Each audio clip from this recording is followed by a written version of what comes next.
नमस्कार. बोल गणेश. हा सर, कशा आहात? बस एकदम ठीक. उन्हाळा सहन करतोय. अच्छा. तर एक जरा शंका होती सर इतिहासाबद्दल. हा बोल. तुमची अश्वत्थामा कादंबरी वाचलेली आहे मी. हा. आणि थोडस आता चर्चा करताना मला एक प्रश्न परत जरा जाणवला की अश्वत्थामा अमर आहे म्हणतात लोक. तर त्यात किती तथ्य आहे सर? म्हणजे हनुमान, अश्वत्थामा, अजून अशी एक 2-3 पात्र सांगितली जातात जी अमर आहेत, अरे त्यांना कधीच मरण नाही असं सांगितलं जातं. या पुराणांमध्ये 7 लोक चिरंजीव म्हटले गेलेले आहेत. ओके. त्या 7 चिरंजीवांपैकी म्हणजे सप्त चिरंजीव असं आपण याला म्हणतो. त्यापैकी अश्वत्थामा एक आहे. आणि तो शापामुळे अजरामर झाला. शापामुळे त्याला मृत्यू नाही. ओके. म्हणजे त्याने महाभारताचं युद्ध ज्यावेळेस संपवायचं म्हणून उत्तरेच्या गर्भावर म्हणजे पांडवांना निर्वंश करायचं, तर उत्तरेच्या गर्भात मूल होतं तेही मारून टाकायचं म्हणून त्याने त्याच्यावर ब्रह्मास्त्र सोडलं. आणि कृष्णाने त्याला सांगितलं की ते मागे घे. त्याने काय ऐकलं नाही. मग त्याच्या मस्तकावरचा मणी उपटला आणि ते ब्रह्मास्त्र शांत केलं. आणि ही बळबळती जखम घेऊन तू असाच भटकत राहशील असं त्याला शाप दिला. म्हणून अश्वत्थामा अमर झाला. अशी कथा आहे.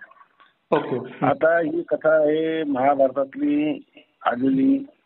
त्याच्यामध्ये एवढी भरताड झालेली आहे, एवढी घालघुसळ झालेली आहे, एवढं करप्शन झालेलं आहे की मूळ काय होतं आणि नंतरच्या लोकांनी त्यात काय भर घातली हे कळायचं काही मार्गच नाही. त्यामुळे ओरिजिनल साहित्य काय सांगतं ते आपल्याला माहित नाही. कारण महाभारताचे 3 टप्पे आहेत. पहिल्या टप्प्यात व्यासाने जे दिलं होतं जय नावाचं काव्य दिलं होतं फक्त. ते छोटं काव्य होतं. ओके. त्यानंतर सौती असेल, पुढे वैशंपायन वगैरे जी मंडळी असेल, त्यांनी भर घालत घालत घालत ते केलं 1,00,000 लोकांचं. आणि अनेक कथांमध्ये बदल केल्या. परस्पर विरोधी कथा पण महाभारतामध्ये येतात. त्याच्यामुळे काही हे सांगता येत नाही.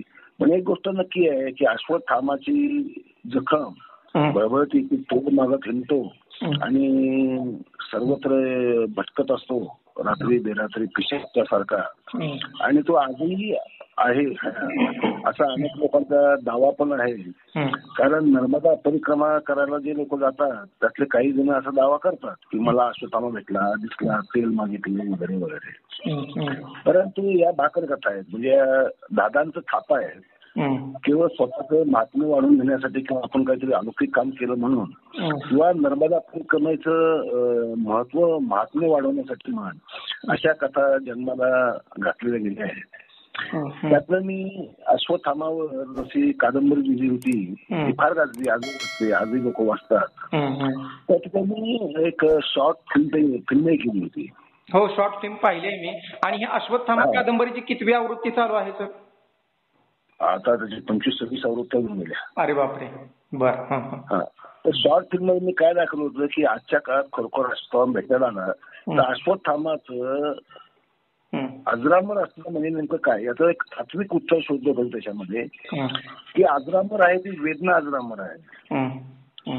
आणि प्रत्येक माणसाच्या मनामध्ये एक स्वर असतो, वेदना असते आणि तो बळबळत असतो सतत.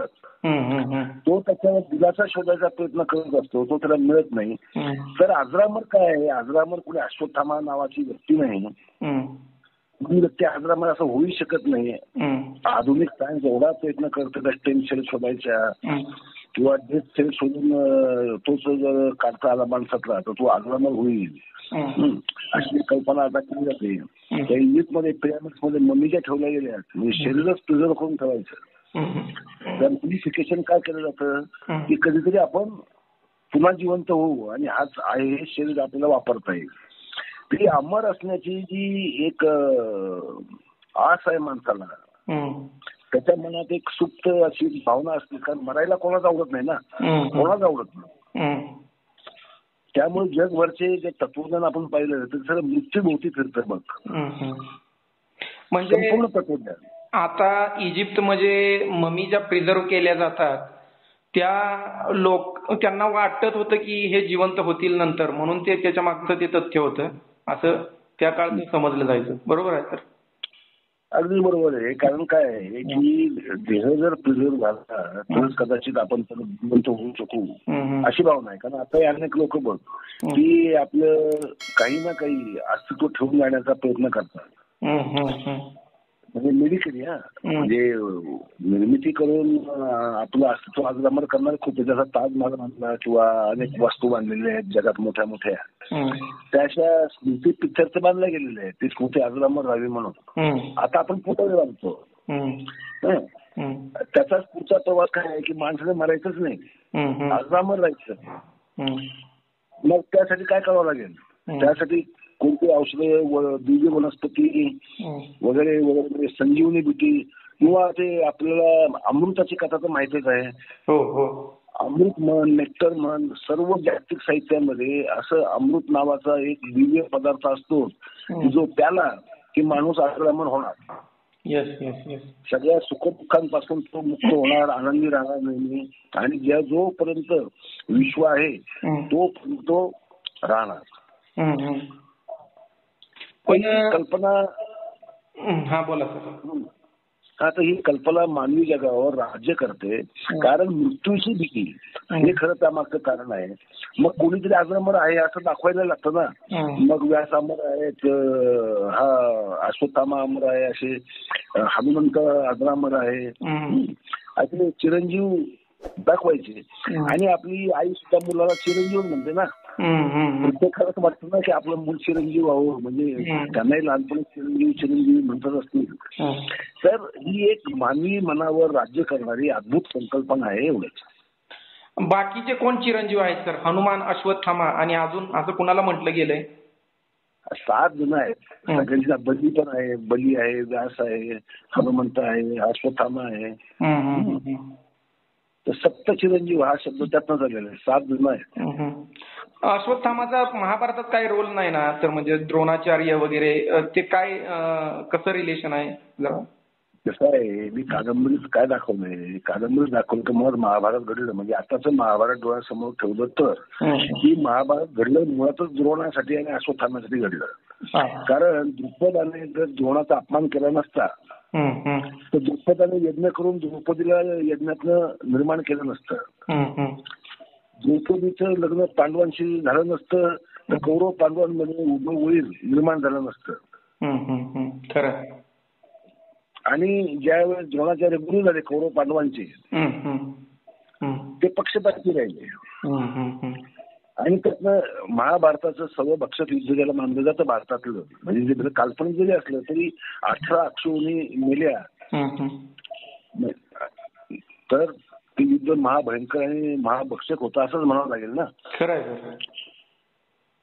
तर असं युद्ध झालं द्रोणाचार्य झालं. आणि द्रोणाचार्याचा अपमान जर द्रुपदाने केला नसता तर पुढच्या गोष्टी काही झाल्याच नसत्या. यातनं शिकायचं की कोणाचा अपमान करू नये. खरंय सर. आणि आता हे जे अमर सांगितले जातात चिरंजीव, म्हणजे त्यात काही तथ्य नाही, आणि जो जन्माला आलाय तो मरण पावलेला आहे. आणि ते त्याला उलट मरण हे माणसाची खऱ्या अर्थानं सुटका असते. माणूस समजा खरोखर अजरामर झाला तर तो 2-4 म्हणजे 2-300 वर्षातच एवढा कंटाळून जाईल की तो मृत्यू मागत सुटेल तर मृत्यू मिळणार नाही. हे मृत्यू मिळणं हे म्हणजे उलट माणसाचं भाग्य आहे. नाही तर पुढील पिढ्यांना काही अर्थच राहत नाही. त्यामुळं जन्म मृत्यू या दोन्ही गोष्टी या एसेन्शियल आहेत. जन्म आहे तर मृत्यू असलाच पाहिजे. नाही तर पृथ्वीतलावरनं मानव पूर्ण नष्ट झाली तरी काही जगाला फरक पडत नाही. हा माणसाचा आगाऊपणा आहे. तो स्वतःला श्रेष्ठ समजतो आणि त्याला असं वाटतं की आम्ही आहोत म्हणून विश्व आहे. असं काही नसतं. मृत्यूवर मला वाटतं सर मृत्यूवर एक तुम्ही चित्रपट पण बनवलेला आहे. हो, बनवलेला आहे. आणि माझी अवेकनिंग नावाची कादंबरी पण आहे त्याच्यावर. फक्त मृत्यूवर चिंतन करते ते. Yes sir. अमानुष एक थरार, बरोबर? हो, अमानुष एक थरार. ओके. Yes sir. थोडी शंका होती, तिचं निरसन झालंय. असंच काही असेल वाचताना जर जाणवलं तर नक्कीच चर्चा करू आपण. नक्कीच.